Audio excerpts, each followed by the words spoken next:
एक लड़की अपनी पूरी जिंदगी एक स्प्रेडशीट की तरह प्लान करती है।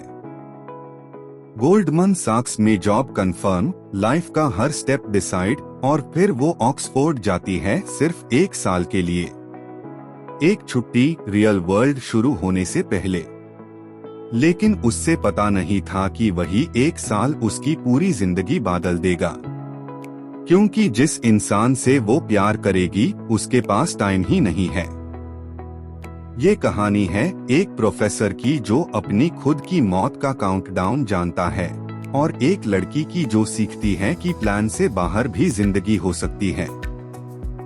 अगर आपको इमोशनल एंडिंग्स पसंद है तो वीडियो के एंड तक रहना, क्योंकि जो ट्विस्ट है वो आपको टॉट देगा। My Oxford year story explained. नई शुरुआत। अन्ना दे ला वेगा स्मार्ट, एम्बिशियस अमेरिकन। कॉर्नेल से डिग्री, गोल्डमन सैक्स में जॉब ऑलरेडी फिक्स, लेकिन उसने 1 साल के लिए ऑक्सफोर्ड चूज किया, अपना बचपन का सपना पूरा करने के लिए विक्टोरियन पोएट्री पढ़ना। पहले ही दिन उसकी एंट्री ड्रामेटिक होती है। एक कार का स्प्लैश, और सामने खड़ा होता है एक एरोगेंट चार्मिंग आदमी। अन्ना को अंदाजा नहीं था कि यही इंसान उसका पोएट्री ट्यूटर बनने वाला है, जेमी डेवनपोर्ट। जेमी और अन्ना की पहली मुलाकातें बिकरिंग से भरी होती है। वो दोनों एक दूसरे को बर्दाश्त नहीं कर पाते, लेकिन धीरे धीरे उन्हें पता चलता है कि दोनों को लिटरेचर का सेम जुनून है। और जहां बहस खत्म होती है वहां से केमिस्ट्री शुरू होती है। जेमी एक प्लेयर की रेपुटेशन रखता है, कैजुअल रिलेशनशिप्स, कोई कमिटमेंट नहीं। अन्ना खुद कहती है कि वो सिर्फ फन चाहती है, क्योंकि उसका फ्यूचर तो ऑलरेडी डिसाइड है। दोनों एक साइलेंट डील करते हैं, कुछ सीरियस नहीं, बस इस पाल को जियो। अगर आप भी कभी किसी ऐसे रिश्ते में रहे हैं जहां आपने खुद से कहा ये कुछ सीरियस नहीं है, कमेंट में लिखिए। देखते हैं कितने लोग इस फीलिंग को रिलेट करते हैं। प्यार और पहला राज। जैसे जैसे वीक्स गुजरते हैं, कैजुअल वाला डील टूटने लगता है। जेमी अपना प्लेयर वाला एटीट्यूड छोड़ देता है। वो अन्ना के साथ ज्यादा टाइम बिताने लगता है, लाइब्रेरी में, ऑक्सफोर्ड की गलियों में पोएट्री पढ़ते हुए। लेकिन फिर अचानक जेमी दूरी बनाना शुरू कर देता है। वो कहता है बिजी है, लाइब्रेरी में है, लेकिन अन्ना को लगता है कुछ छुपाया जा रहा है। अन्ना को शक होता है कि जेमी किसी और लड़की सिसिलिया के साथ इन्वॉल्व्ड है। गुस्सा और हर्ट में अन्ना जेमी के घर पहुंचती है कॉन्फ्रंट करने, और वहीं पर उससे वो सच पता चलता है जो पूरी कहानी बदल देता है। जेमी को एक रेयर ब्लड कैंसर है, मल्टीपल मायेलोमा। सिसिलिया उसकी गर्लफ्रेंड नहीं है। वो जेमी की ट्रीटमेंट में मदद कर रही थी, क्योंकि सिसिलिया ने खुद अपने बॉयफ्रेंड को, जो जेमी का भाई था, इसी बीमारी से खोया था।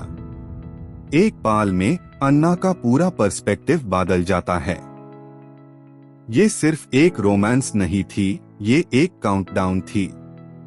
फैमिली, दर्द और डिसीजन। जेमी के पापा से उसके रिश्ते में दूरियां है, क्योंकि जेमी का भाई भी इसी बीमारी से गुजरा था, और उसकी मौत ने पूरे घर को तोड़ दिया था। अन्ना अपनी हिम्मत से इन दूरियों को ठीक करने की कोशिश करती है।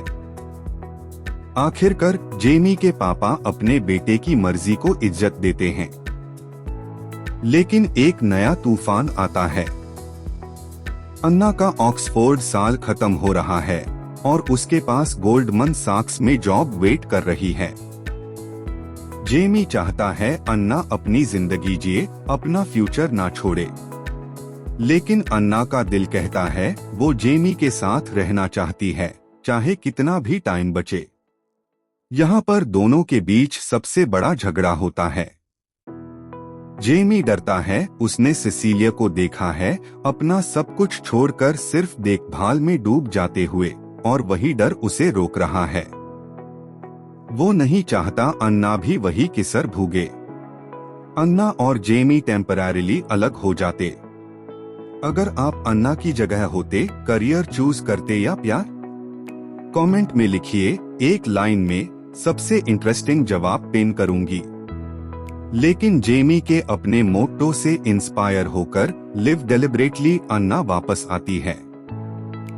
वो फैसला करती है कि चाहे कुछ भी हो, वो जेमी के आखिरी महीनों में उसके साथ रहेगी। आखिरी दिनों, जेमी अपने पेरेंट्स की रिक्वेस्ट के अगेंस्ट फर्दर ट्रीटमेंट लेने से मना कर देता है। वो अपने आखिरी महीने हॉस्पिटल के बिस्तर पर नहीं, बल्कि पूरी तरह जीता हुआ बिताना चाहता है। वो और अन्ना जितना हो सके उतना मेमोरीज बनते हैं। धीरे धीरे जेमी की तबीयत बिगड़ती जाती है।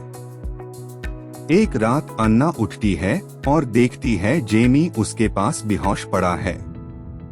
वो यूज हॉस्पिटल ले जाती है और वही अपनी पूरी वफादारी के साथ उसके आखिरी पल तक उसका हाथ थामे रहती है। जेमी अपने आखिरी शब्द कहता है, मैं चाहता हूँ मेरे आखिरी दिन मेरे अपने हो। और फिर उसका हाथ अन्ना के हाथ से धीरे धीरे छूट जाता है। ग्रैंड टूर अकेले। जेमी का सपना था यूरोप का एक grand tour, Amsterdam, Paris, Venice, Greece. उसने ये ट्रिप अन्ना के साथ करने का प्लान बनाया था। जेमी के जाने के बाद अन्ना अकेली निकल पड़ती है उसी ट्रिप पर जो उन्होंने साथ सपना देखा था। शुरू में फिल्म में जेमी उसके साथ दिखता है, हर जगह, हर पल में, जैसे वो अभी भी उसके साथ है। लेकिन धीरे धीरे वो इमेजिनेशन फेड होने लगती है। सेन रिवर पार, वेनिस की गोंडोला में, ग्रीस के बीच पार, अन्ना अकेली रह जाती है। ये सीन दिखता है कि अन्ना ने ग्रीफ को एक्सेप्ट कर लिया है और अपनी खुद की जिंदगी जीना सीख लिया है, जेमी के सिखाए हुए तरीके से, डेलिबरेटली, पूरी तरह से। नॉवल में एंडिंग अलग है। जेमी निमोनिया से बाग जाता है और क्लिनिकल ट्रायल के थ्रू अन्ना के साथ ग्रैंड टूर करता है। फिल्म ने जानबूझकर ज्यादा इमोशनल और बिटर स्वीट एंडिंग चूज किया। Closing thought. My Oxford year सिर्फ एक लव स्टोरी नहीं है, ये सिखाती है कि जिंदगी कभी प्लान फॉलो नहीं करती। अन्ना जो शुरू में हर चीज कंट्रोल करना चाहती थी, एंड में सीखती है कि सबसे खूबसूरत पल वही होते हैं जो अनप्लैन्ड होते हैं।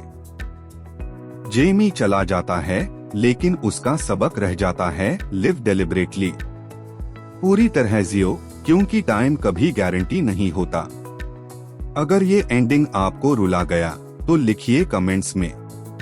और अगर आपने ये मूवी देखी है, बताओ बुक का एंडिंग बेटर था या फिल्म का। Reviews, subscribe. अगर आपको ये कहानी पसंद आई तो चैनल को सब्सक्राइब जरूर कर देना और बेल आइकन दबाना मत भूलना, क्योंकि हर हफ्ते ऐसी हाई इमोशनल और ड्रामेटिक स्टोरी एक्सप्लेनेशंस लेकर आती हूँ। नीचे कमेंट में बताओ अगला कौन सी मूवी एक्सप्लेन करनी है। मिलते हैं अगली वीडियो में, तब तक के लिए टेक केयर।